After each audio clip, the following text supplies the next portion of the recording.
Umhlabojika ngisho zinsuku zimbi,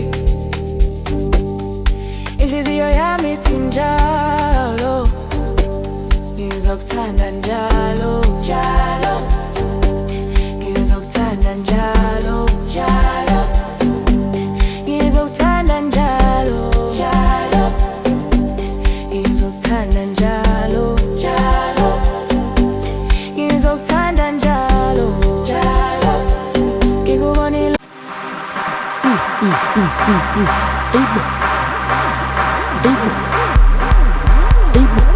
uyazi nje, uyazi Paris, sina Paris. Aisha, Isona lesikusta bebe. itonze ah, itonze ah, itonze ah. Shibala mama, shibala mama, shibala mama.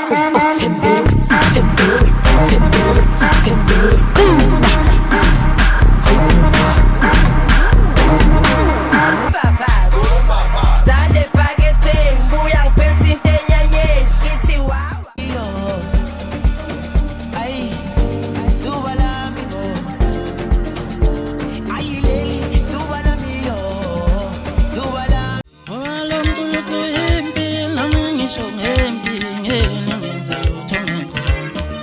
Walo mculo suyimpi, nami ngisho ngempi, ngene ngenza uthongeko. Walo mculo sunakani, nami ngisho ngenkani, ngene ngenza uthongeko.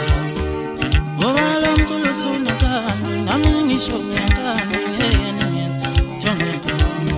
Nangeka ngifikele emculweni, nangekizwa manje ngene ngenza uthongeko.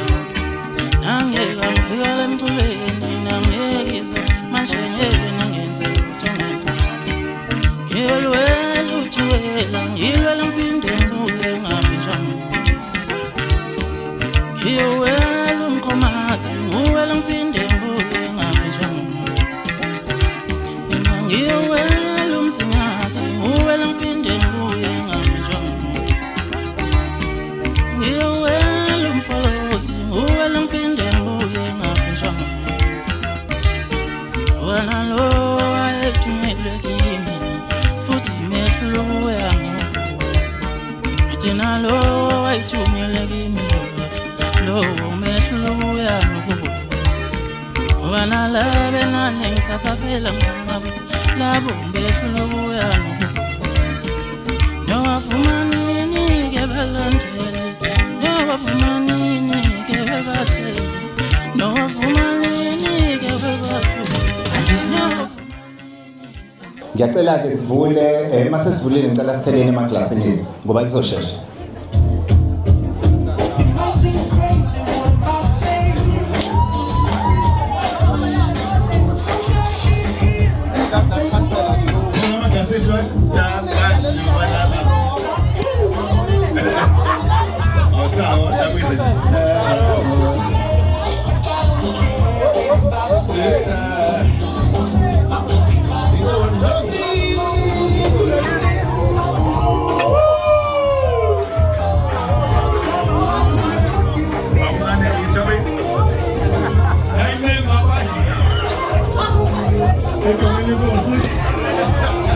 Zama. You can't pull a little put. Let me help you.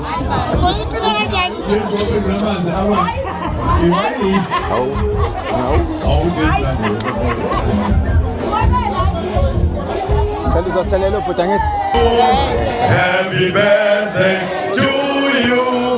Happy birthday, dear Dossie.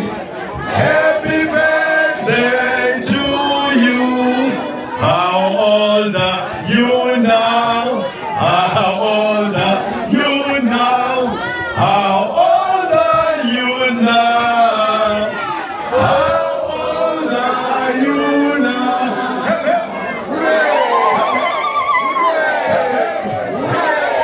The elephants in windows to DJ Tina and Kumega before they go.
Manje lapha nje niphila ngegrace niphila ngomusa. Umusa uhlukileke ndosi mfowethu kwesithathu uhlukile umusa. Umusa uphila une BP kodwa bese uyaphila. Uphila ungasebenzi uphile. Uphila bekuthakatha uphile. Uphila bekuhleba kodwa uphile. Bekuhleba bekwakhela uzungu bese uyaphila nje. Uphila bengakufuni emndenini bese uyaphila. Uphila emsebenzini bethi xosha kodwa bese uyaphila. Uphila bekuhleba bese uyaphila. Ngoba uNkulunkulu kunikeza umusa. Ngoba silapha Nkosinathi ngikhuluma mfowethu endosomkhulu badidekile uphila ngomusa. Umusa engiphila ngawo memo dadewethu sisi la ekhaya. Umusa ungisiza ngokuthi noma benihlebile bekhulume kabi kodwa bese uyaphila. Ngoba amahubo 35 athi ngoba le mfuna maniphumalani bene right mentally and emotionally. Manifunda amahubo 35 athi phikisana Nkosi nabaphikisana nami. Ulwe Nkosi nabalwa nami. uDavid aqhubeka athi indlela zabo azibe emnyama mabashelele bawe. Yabona bethi mothandaza lelo verse ukuthi olwa nawe uNkulunkulu akenze sure ukuthi uphikisana nabo. Mina ngize ngithi olwa nami makamnayo imali akabe broke Nkosi. Valeka Jehova akhamosanda ashayeke mayemnyama bempofu abenciphe mani aya. So ibhedle ebalekile sabonke nibe khona ngicela isha lihlombe ngqoke kahle ublack omuhle kakhulu ngicela ihlombe nibahle kakhulu. Happy birthday mfowethu. It's an honor ukuthi ngibe la namhlanje. So ngiyaqhubeka no DJ bakhona. Bengicela uKennel eze ngaphambili azokhuluma sinike ihlombe elikhulu eza uKennel mfowethu.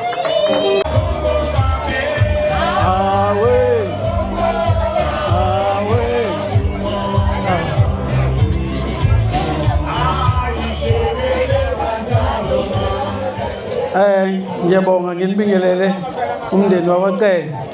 Ngibingelele uSingaye. Ngibingelele neoffice elikhulu umama lapha eceleni kwami nomzana uCele. Ilona office CSC report kulona thina njengabanumzana. Asilishike leli office. Ngibingelele bonke abangani zonke ihlobo. Bengalindeleke ukuthi ngizobizwa namhlanje ngizokhuluma kwibirthday kaNkomo. Firstly, I must say congratulations and happy birthday, Nkomo. I thought le birthday iyoba khona usesembuthweni because njengoba bengibiza bethi uKennel kusho ukuthi ngiKennel emaphoyiseni.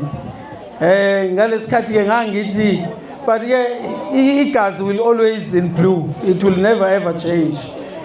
Ukuthi use akasekho emaphoyiseni but igazi still kuse ublue. Mfowethu ngiyabonga kakhulu. Ngikufisela iminyaka emide uphile uNkulunkulu akubusise.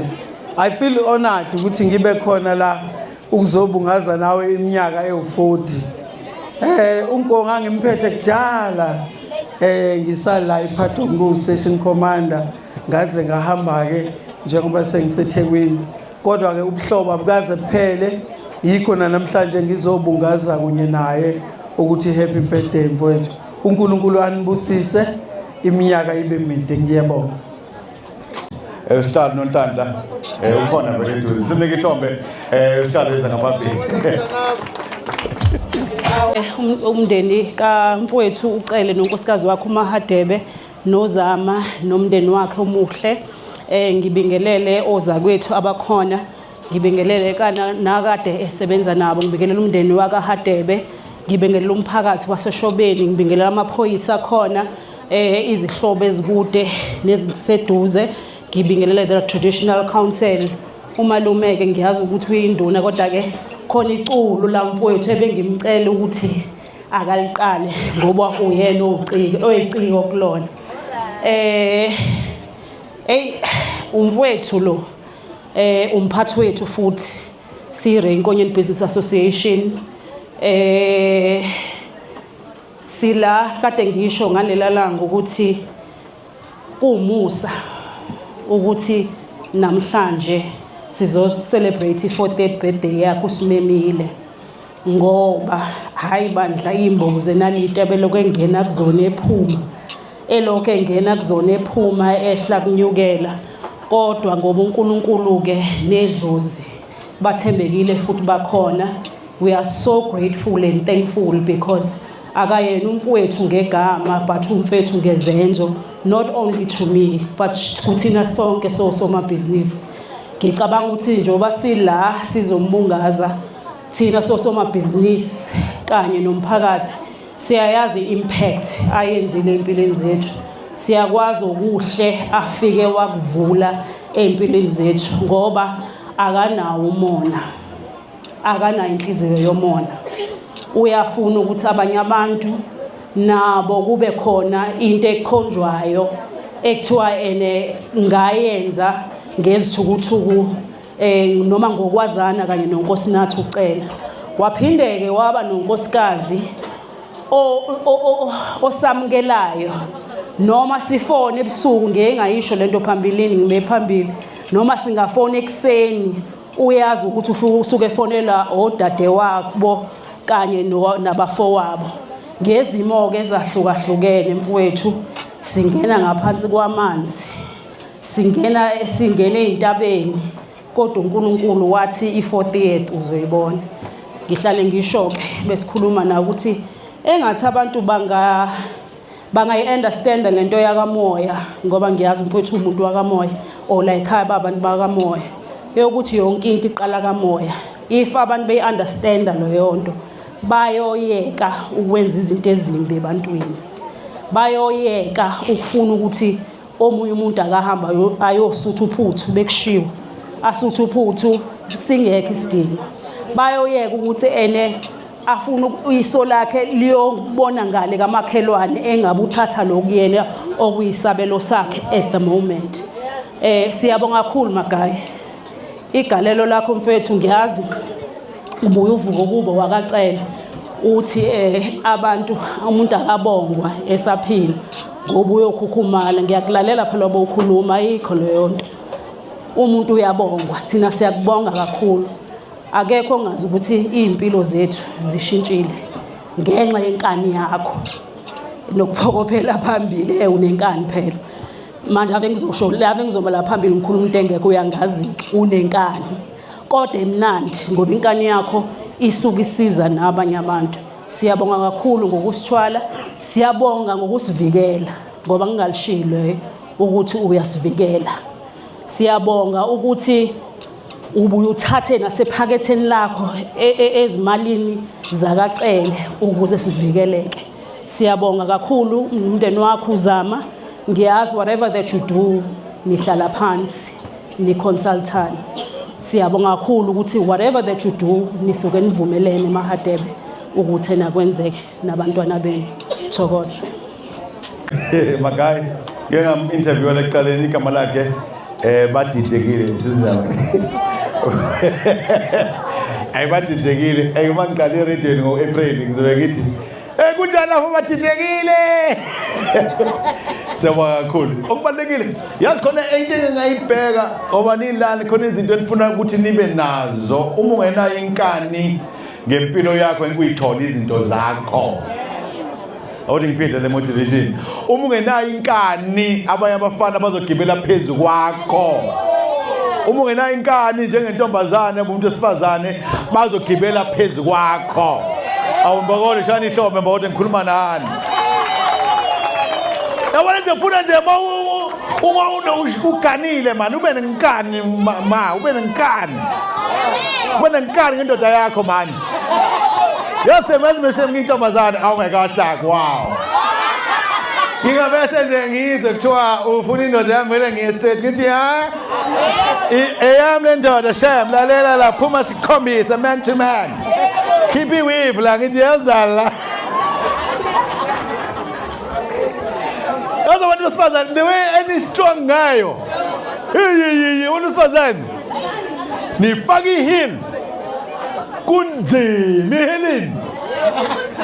Awona hini ngawona kwindawo omunye umuntu ethi naze nabuhlungu nkosi yami ihili. Alidali him. Number two nishaye whip. Ikishaya iklume bese wits. Ngoba manje ise fresh ise ilume iwip lokuthi ithi whip ngenwaya. But bantu basifazana ngobani la cela unithiphise uma usupport inhlangano yakho ungangena embhedini ngeskipa senhlangano. Can you imagine umuntu osifazane usupporta inkatha unangumntwana waphinda ngeke utamona umuntu osifazane usupporta iANC nangu Ramaphosa nekhalo supporta uEFF nangu uMalembe zithwala ziphatha okay ngicela ukuqhubeka phambili ngeprogram yethu my friends Mr. Shandu and Mr. Ngabane please kanisonele madoda nizokhuluma ni community happy birthday ibamba ncanti nje uzongifaka eradioini ngalebika nami ngicela ekuzakale mfowethu Shandu azothi happy birthday abaningi ihlobo beza ngaphambili kazi ihlobo sisephathini la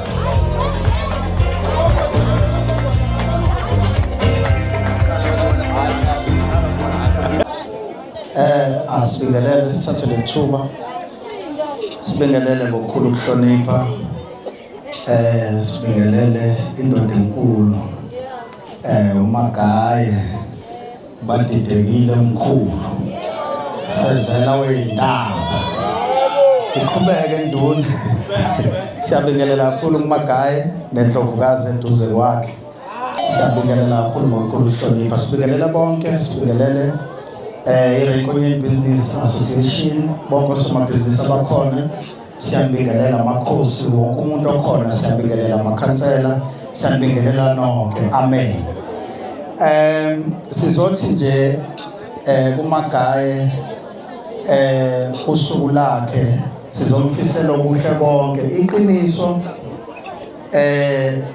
lithi asikho thina ngaphandle kwaMagaye mhlambe masingakhuluma silento esizona kungenxa yakhe uMagaye unesiphiwo esimangalisayo ufika kuyena nje ungeyilutho uzididekele kodwa mawuhlangana naye ekuthinta ngezakhe izandla impilo yakhe ishintshe sizothi uMagaye ukhule kuyiqiniso ukuthi kuke kwafika izimo la khona bese silahlile ithemba sesiphelelwe ithemba uthi mawuphuma endlini ungazi noma uzobuya uphila yini mase uyalandela ngoba sinezitho ezingaka eminyaka mina ngangazi ukuthi umuntu uyakuzonda ungazange uthi nxa kuyena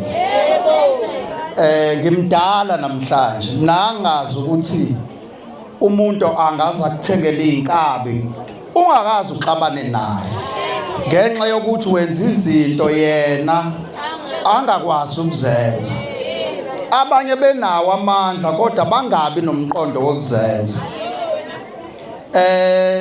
ibe mbili nje iminyaka ebeyimbi kuqala ivunguvungu uMagaye kubonakala ukuthi idlozi lakocele liyamphakamisa kanti mali imphakamisa nezitha nazo ziyaphakama masihleli sisodwa sithi Magaye yini kanti athi uMagaye angazi ukhona umuntu wakwaxabanene naye athi akekho bonke abantu abafowethu siyabonga ukuthi noma kwenzakaleni kule minyaka emibili la khona bese singazi noma lo 40 ngoba lento ya 40 into behleze ikhuluma ethi ibirthday iyoba nkulu kakhulu ibirthday yakhe ya 40 but khona la besibona ukuthi hayi engathi ngeke afike kulo 40 ngenxa yesimo sezitha ebezimzingela ubusuku nemini sibonga uNkulunkulu ke nedlozi ukuthi kule minyaka ayiphilile elwiswa ehlushwa kunokuthi ashone phansi bebonakala ephakama njalo makuphakama izitha ubona nekandosi nayiphakama ibe ngaphezulu kwazo sizobonga nje namhlanje impilo yaMagaye kufikile izikhathi ezinzima walahlekela abafowabo bebulawa ngicathi baze babe bathathu ngonyaka owodwa amacele ebulawa engenze lutho omntwini bafika abantu kuMagaye kuthiwa uMagaye kani yini yilwa athi uMagaye uNkulunkulu nedlozi ukhona uthi uMagaye bafika abantu bemncenga bathi uMagaye nizophela athi uMagaye mina ngikwazi ukuchitha igazi lomuntu ngumuntu wedlozi wathi angifuni into ezongcolisa idlozi lawo. Athi uNkulunkulu nedlozi ukhona. Baphela abafowabo. Baphela abangani bakhe. Bengenzile lutho. Sibonga ukuthi uzona zonke izinto ezenzekile. Umile wathemba idlozi. Enayo imali yokuthi angathenga inkaba. Wathi ngithemba uNkulunkulu nedlozi. Siyabonga Magayi ukuthi uhleli lapho izandla zakho zimsuma. Besithandaza umthandazo owodwa mase kubi singalali nasebusuku. Sithi uNkulunkulu izitha mazixovane zibulalane zidubulane zodwa. Kanti uNkulunkulu nedlozi uyezwa. Siyabonga Ndosi ukuthi ubaba kuthina uyiyona yonke into. kuMagayi ufika ungena moto akubambe ngezandla zakhe ubonakala sophuma ngemoto. Unesibusiso esimangalisayo angasigcini kuyena. Sonke njengoba silasifike singelutho. Kodwa namhlanje si drive izimoto siyashintshanisa kungenxa kaNdosi. Indoda engenamona sizothi makwande kocela. Sizothi obonakho Magayi namandla obonana nobuhlakano onabo. Idlozi noNkulunkulu makakwandise. Akwandisele neminyaka yakho yokuphila. Sizothi ukhule njalo ufezela wentaba. Kukhulu esisakulindele kuwena sothi idlozi bafowethu aliqhubeke lisigcinele uMagayi. Magayi siyakuthanda asazi ukuthi singayini. Uyabona uMagayi uAlpha uOmega T. Yabona makuthiwa uyiyona yonke into. uAlpha noOmega wethu. Siyabonga kakhulu Ndosi ukuthi usamukele sinamaphutha ethu indoda engadinwa umuntu nje odalwe ngenye indlela. Ngeke uze unxa, ngeke umuze ediniwe noma ungamenzani uvela hleke. Kodwa athi uNkulunkulu nedlozi ukhona. Siyabonga kukhumbuza sithi makwande mfoka mcabangelwa uqhubeke uNkulunkulu akwandisela akukhulisa kubusise konke okuthinta ngesandla sakho kuphenduka igolide. Sithi Ndosi Magayi. Ndosi bathi hayi useqedile lo yedwa akafuneki khona ivesi engilithanda lithi noma ngihamba esigodini sethu zokufa angiwesabe kubo ngoba wena unami. Khona iphathe engiyithanda ithi wendala itafula phambi kwezitha zami. Anothi manikhuleka ningakhulekeli ukuthi zife izitha zenu. Mayiphile zizosha iziphila. Zinibona nibusiseka. Ithi mayidume imoto idume esiswini sesitha sakho. Awuthi ngithule yazi kwesami. Ngani ngiserejeni it's not over until God says it's over. Akapheli ngasho ujob akuphelile ngawo. Isitha sakho ufuna sihlale sikubone. Ubusiseka uyidrive imoto. Yazi futhi into enzakala into engayazi ngenkathi ukudrive imoto isitha sibuka uNkulunkulu ukubusisa kakhulu ngoba okungenzeki kubantu kuyenzeka kuyena. Leli iBhayibheli engilifunda lithi othinta wena uthinta inhlamvu yeso lika Jehova.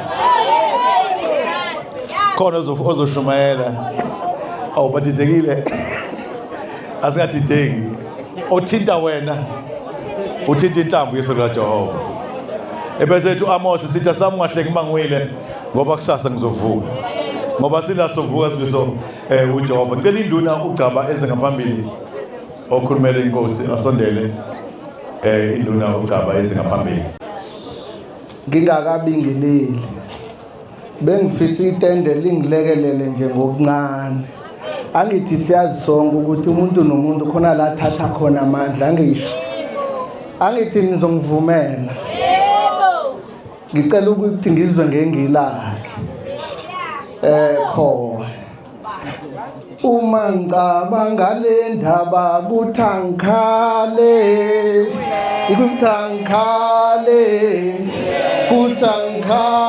bathu nisho kancane awe uma ngicabanga le ndaba kuthangikhale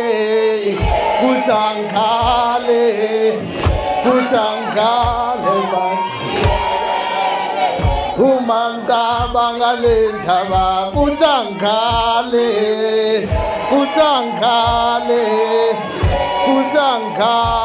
bathu.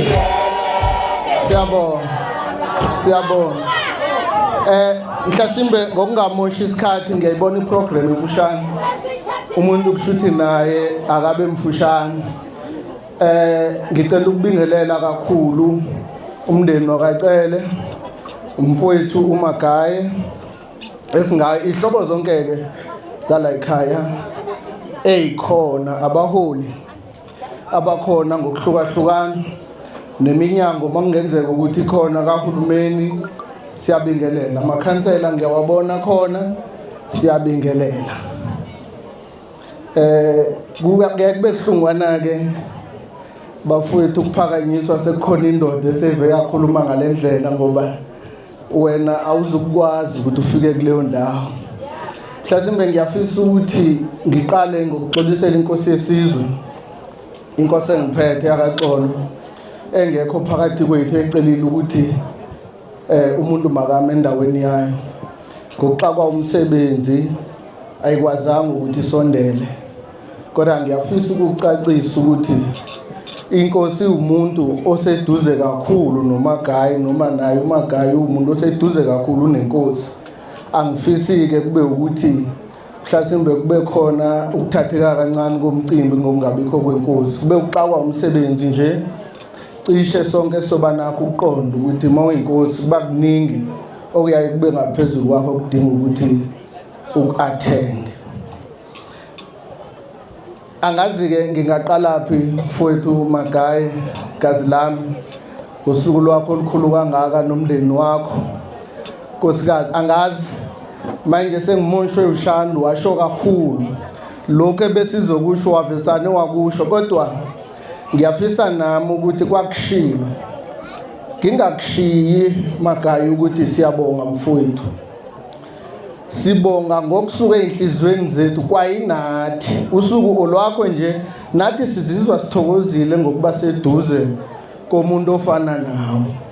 Kuyiqiniso elimsulwa futhi okubekwe umfundisi lana ukuthi indlela uMagaye anenhliziyo enhle ngayo kugcina kwanathi sesinomona, kugcina kwanathi sesithi kahle Magaye ngathi sowunomusa kakhulu manje bamba.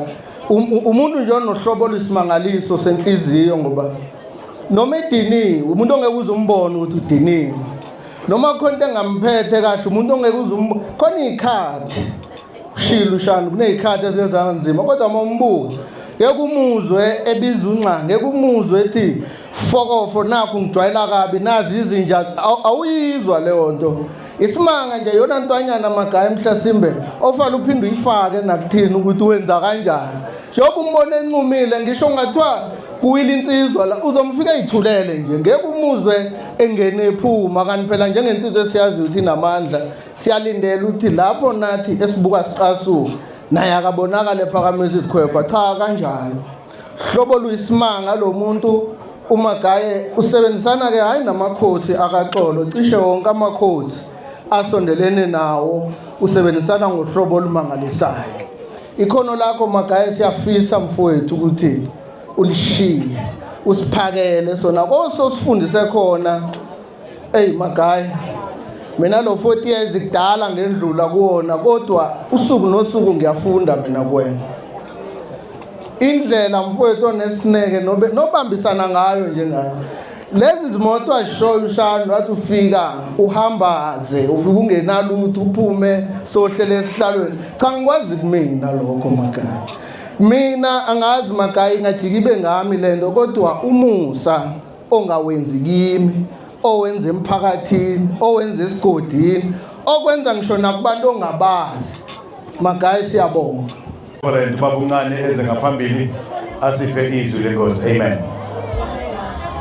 Wakho ngakwazi kufanele ke siqaphele ukuthi umuntu owaziwayo uyaphumelela uma ehlala ezimisweni zokwaziwa kwakhe.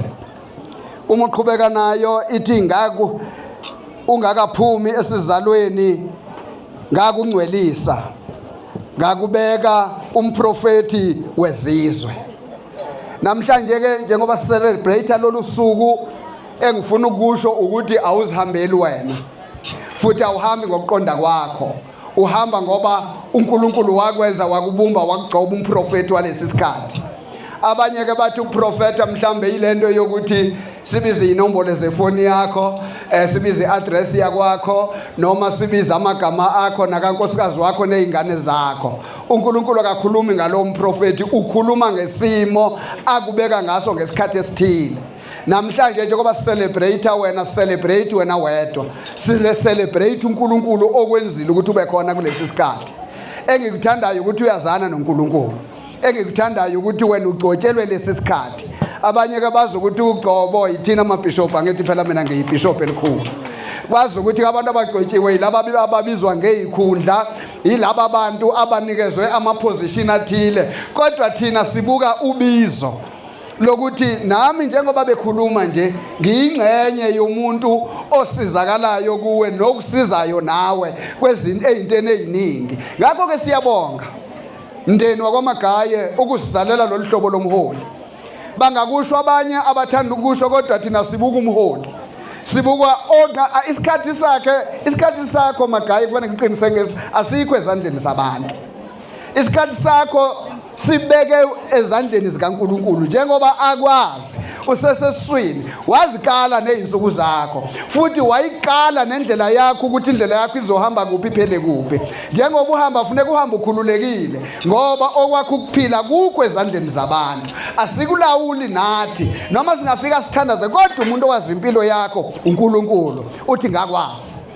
Uyaziwa Magaye impilo yakho njengoba uhamba ngayo, qinisekisa ukuthi uyasondelana noNkulunkulu. Ekungijabulisayo ukuthi uma uhamba kuthi uyayimisa imoto eceleni, ngaze ngikubone phela mina ingakho ngizothi kuthiwa kuthi uyayimisa imoto eceleni ukhuleke.